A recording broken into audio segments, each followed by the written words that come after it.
Ketua RT Riang akan tempuh jalur hukum, dituduh terima uang ratusan juta. Ketua RT 11 RW 03 Kelurahan Pluit, Riang Prasetya akan tempuh jalur hukum terkait tudingan menerima uang 390 juta rupiah dari pemilik ruko. Menurut Riang, tudingan pemilik ruko atas nama Iman tersebut merupakan fitnah yang merugikan pihaknya sebagai ketua RT setempat. "Tolong Pak Iman jawab ya, Bapak sudah memfitnah saya," kata Riang dalam keterangannya, Selasa, tanggal 30 Mei tahun 2023.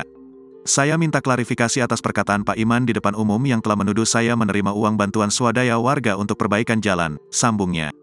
Menurut Riang, dana swadaya warga untuk perbaikan jalan sebesar 53 juta rupiah seluruhnya sudah disetorkan ke pihak kontraktor. "Seluruhnya saya setorkan ke rekening kontraktor, saya ada bukti transfer dan kwitansinya," ujarnya.